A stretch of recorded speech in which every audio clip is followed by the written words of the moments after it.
Hey neighbors, the handyman here with Initiative Coffee Company, along with not boxer and not YouTuber Jake Paul Delmaro, and today we're talking about DDAL 4-10, the artifact, writer Tau Sabadia, editors Claire Hoffman and Travis Woodall.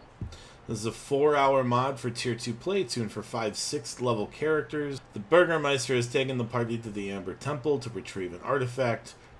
Traps, mysteries, and stowaways join the party for a trip to a vaguely familiar location from the hardbook. Introduction.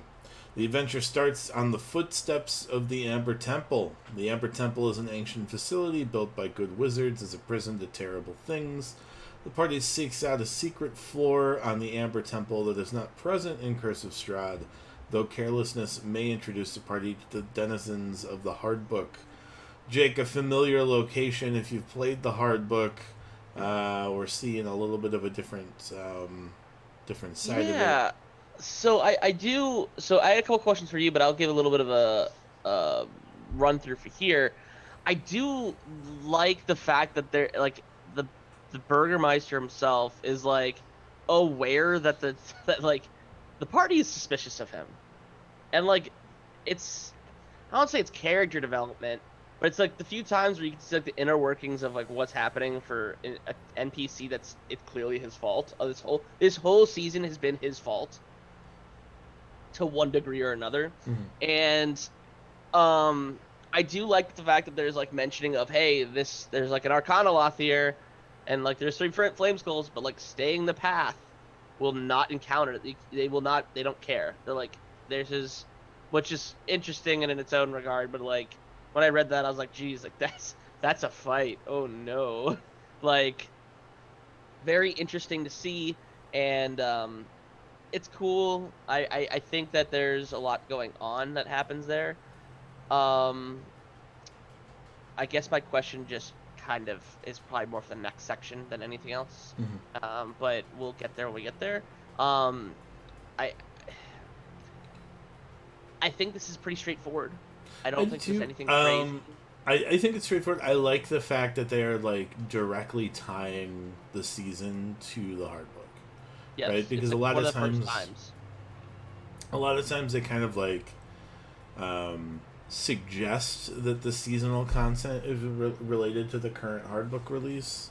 Yeah. And to see like similar locations and like consequences, like similar consequences, I think really brings that into the fold in a way that it hasn't in the past, right? Like, Great. I don't think you don't see. Part of that is like, Flan doesn't show up in Rise of Dragons, right? Like, correct.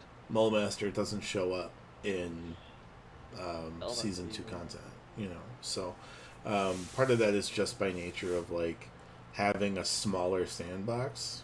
Because it's a Barovia situation. And I think I like that. And that's why, like, whenever anyone is starting as a DM and they ask for tips, the number one tip is, like, start small, right? Like, Don't start with sweeping campaigns and sweeping maps. Start with a small town. Localized town. Yeah. Huh. Sounds like a campaign that we're in. Well, you know, sometimes the idea is to get past it. Not for No. Anyway, part 1, the Amber Temple. Part 1 takes the party along a secret path hidden in the floor that allows them to bypass the temple's most dangerous denizens, liches, and arcanoloths and whatnot. After a challenging encounter with zombies, the party can find their way to the hidden chamber. These are not regular zombies. It's like beholder zombies and ogre zombies. Once again, I don't think there's anything crazy here. Yeah. I think that I think it reads well and translates to a pretty easy adventure for DMs to run. Thus far. Thus far. Right. I tend to agree with you. I think the zombie encounter is a tough one, but there aren't a lot of encounters in this module, so I think it's probably fine to be a little stiff in the beginning. Yep. I think it's like your party. I think at that point. I think ogre zombies and beholder zombies are kind of always fun and largely underutilized anyway. So I think it's a pretty straightforward way to introduce your party to monsters that are often overlooked. Agreed. Part 2, The Lost Level. Party finds themselves in the Lost Level where an elaborate clue game presents itself. A murder occurred. The party must determine who did the murdering, find the object of their obsession, and bring the murdering ghost and vestige to the vault to find the locket they are sent for. Additional encounters with will-o-wisps are thrown in to keep things progressing. There's a little bit more here, Jake, yeah? Just a little bit. So this is, I guess, where I ask, because as I was a player in this when you were running, how did you find yourself more or less managing all the different things going on? I mean, specifically, like there's the murderer, of course. You had the possessions. There's also you had to manage like player expectations. How did you do that in an effective way, or do you have maybe any tips here that could help someone, because thus far this adventure is one of the easier ones in terms of linearity, linearness. Right. Yeah, I like think one of the big things, the biggest tip I can give is to like know who the murderer is before you run the mod, right? Sure. Like know in your head who you're gonna make the murderer. It can be anyone. It's a little bit confusing because all of the murderers have objects of obsession as well as like rooms associated with them. Mm-hmm. It's unclear where the kind of disconnect is. If the characters have to be brought to their room with their obsession to unlock the gate to the amber, like the door to the amber, the deep kind of vault. Next area, yeah. Or if they need to be at the vault. So make that decision ahead of time too. I think either one is fine, right? I think like the idea of the vault makes a little bit more sense because you have to like convince them to come with you. I don't know. I think by and large you have a lot of resources because these ghosts know a lot of stuff, right? And so there's kind of a lot to keep straight, but it's much less. It becomes much more linear when you have already determined who the ghost or who the murderer is, right? I think I kind of tried to wing it a bit, and that was the biggest issue I had. Is I was like, I don't know who the murderer is. We'll see who they encounter. It'll be like, it was like the fourth ghost they encounter will be the murderer, right? That's a bad way to do it. You wanna have like the specific one picked out and ready to go. Other than that, like there's a couple of encounters in here to keep straight. If I were you, I would figure out whether or not encounters are important to you in this module. Right? Like it could take a while to get through the clue aspect of this. There's an encounter with 8 direwolves. It takes a while. If you don't want to run it, don't run it. Right? Like if you want to drop that encounter, go ahead. Like I would do a couple of like the random encounters, I guess. Theoretically, every time they pass through a hallway, they're supposed to have a random encounter. That bogs you down. That is such a way to slow things down. I would do maybe 1 or 2 encounters, including random encounters, the whole kind of section. So if you're going to do those 8 direwolves, maybe 1 other random encounter, or just 2 random encounters. I wouldn't mess around with like, if they're moving around a lot, it could be... You'd run into a lot of encounters.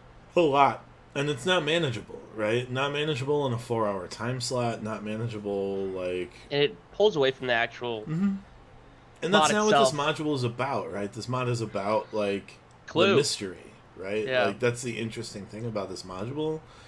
A fight with some will-o-wisps is not the interesting thing about this module. So... Yeah. And the next thing I had to ask you is how, if you're doing this with not I'd say necessarily newer party, but how do you reward acting or role playing or encourage role playing in this aspect, because you do have possession of ghosts? Is there a way you would maybe tell your players? Is there anything like that? I mean, one thing is always inspiration, right? Like that's Sure. the idea of inspiration. Um, I think one thing I did, you're only supposed to give out the story reward is that a dead wizard in your pocket to one player. Everyone got it. If people are particularly doing well at roleplay, like I would spread it around. I don't really care. I mean, Sure. I think it's probably fine at this point. I don't think anybody is really like. It's not a story reward that has like room for abuse really. Like, there's no downtime activity associated with it. There's no like Oh, mechanical I love it on my benefit. character. Right. There's no mechanical benefit. You just have a ghost inside. You're a little bit possessed. Like, all right. Just a little bit possessed. Like, so I would throw that out there. I don't know, like all of the ways that I am like not trained, but all the ways I've developed to reward characters are a little bit challenging. Not only because AL is a pretty like strict system in what rewards you can hand out, but also particularly in season 4, right? Like there's no factions or allies to like recruit from or to gain favors from. Everything is Except for pretty Jenny isolated. Greenteeth. Jenny Greenteeth, like we'll talk in the next module about like an orc tribe, but like everything is so distant and isolated that it's tough to come up with like factions or individuals to owe favors from. Compelling reasons to adventure, almost. Yeah, like there's this real sensation of like we're only here to save Oras now, right? Like that's the only reason that the party is there, is because like Erasnow's in trouble. And if you have characters that aren't like heroic archetypes, they can find it's challenging to find. It's challenging to find reason. Like buy-in reasons, right? And it's clear in those other things like, hey, you're here. It's like some of the hooks are pretty interesting, like in the sense like it's like, hey, have we met? Ready for a grand adventure? Like I mean, there's a lot of like, you have to get them to buy in. Yeah. And then it's like, all right, but like same time, if you're running this stuff for people, they clearly are here for adventuring, and if people say, hey, I don't want to do this, it's like, then why'd you drive all the way to play? Like, yeah, or why did you log in today, or why did like you chose to be a part of this group? Why are you wasting everyone's time, including yourselves, by like not just playing in good faith, right? Yeah. Like, come enthusiastic to player, don't come at all. And like, I've had days where like I really didn't want to run something and I ran it because I felt like we needed to. I think we've all done something like that at one point in time or another. So it's not like, I don't want to say like this sounds bad, but like it's not like we haven't had those feelings. But I definitely believe that this is an interesting mod if prepared for. And like this is a mod that like is a lot more fun if everyone's on board. Right? Agreed. Like there's like some mods, there's some room for like the fighter to sit for a while until combat starts. Yeah. I think like this mod just like requires everybody to just dive in and enjoy it. Otherwise, it's kind of a bummer for everybody. Why are you here? Yeah. I guess one of the other ways you could reward folks, there's a spell book out of here that maybe you could do more interesting spells. I don't know, like it's tough. Like, no, because the player chooses the spells. I don't know. It's tough to find ways to reward people in this setting, but I mean, you know your table and you know what they're into, and hopefully you know your table and you know what they're into, and you know kind of like what is going to inspire them to keep going. So bribe them with candy. I don't know, like candy. Yeah. You can do it with us. Part 3, leaving the temple. Upon leaving the temple, the Burgermeister shows his true colors by attacking the party as they claim victory. I think everybody knew all season it was going to come down to this, but tough fight with the Burgermeister, 2 of his bodyguards, and the wizard of his obsession, the Spectre. I guess like the whole premise is like he came in here before, took some stuff, helped murder one of the wizards. It's just, I don't know. Like this is, you're. It's like, oh no. Like once again, I like the fact that this was a development story. I Hmm. do very much like that. Comma but that comma but exists because there's like it. It felt like they just at some point in time or another were just like, nah, like this is over now, and it's not a bad thing. It's just they were pretty much sent to their death to begin with, Hmm. and then like from the get go. As mentioned earlier on, you have the situation where the Burgermeister knows like if anyone dies, he's like, ah, it's one less person I gotta kill later on, and like Yeah. that's cool. It's just it, it felt hella telegraphed. And then it makes it come back to the point of like going like why in the first place, and then you go back to the fact that this is an overarching arc, which goes back to the point of like buy-in from characters at times Hmm. because this was kind of Yeah. a worthless adventure at that.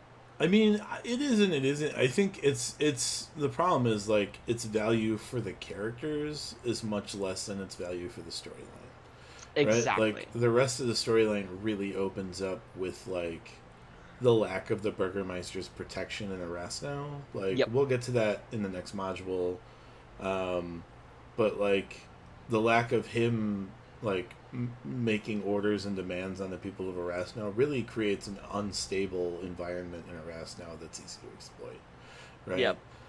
The problem is like the character buy-in is not based off of the stability of Arasno or lack thereof, right? Like the Yep. character buy-in is based off of the Burgermeister being a sneaky, sneaky man that everyone suspects him to be, and still kind of listening and putting their lives in his hands to some degree Yep. anyway. I guess like by this point you should like your party should be like if you've run all the modules by this point your party should be really focused on like oh no there's these people called the obsessions they're really terrorizing Arrest now we have to put an end to them um, and the Burgermeister could appeal to that and say like well we have to go get this locket if we want to do that right like Yeah. and that's the kind of the story behind this module but I don't think, and like maybe like the characters are desperate enough to like trust him this once in order to like attain a better good, right? Yeah. Um, but I don't think anybody is surprised when the Burgermeister turns on the party at the end of this module. Agreed. It's a situation where they're just kind of like waiting for it to happen, right? Yeah. So I don't know. I think there's a lot of value here. I think the mod is fun to run if you do the prep, right? You really Yep. have to like read through it all and do the prep. I think it's fun to play. Um, there is a little bit of the like the why am I here aspect of it, but like once your players get over that, it's a very like straightforward module that is a lot of fun to play and run. So Would you, in terms of where this lies in, like, is this an essential mod for the party? Do you I think, think or could this be montage? any of the modules that specifically deal with the obsessions are necessary in season 4, right? So Okay. any of the modules that specifically deal with these like members of this secret cabal are essential, and that includes this one. It includes like the first one with the werewolf and all of the ones regarding her husband. Um, and we'll get to like the rest of them later. This is the third of I think 4 obsessions in the season. Hmm. If you're gonna cut them out, don't cut out the ones where they get to like where your party gets to feel like they are making strides at stopping this evil cabal, right? Okay. Like, I That's mean good to know. that's kind of like the hallmark of this season is Sure. putting an end to all that. So. Okay. In conclusion, a third obsession defeated shifts the balance of power around Arras now, but the instability may come at great costs. We talked about that a little bit. We'll get more into that in the next module where those costs are clear and present. Hmm. Other than that, Jake, you have anything else about the No. artifact? No. So there it is, DDAL 4-10, the artifact. Thank you so much for listening to some advice how to streamline and run it for your tables. Be a good neighbor, give us that thumbs up, subscribe, toll the dead for notifications. Find us on Twitter, Instagram, Facebook, and Patreon. And from now, until the next time, roll together.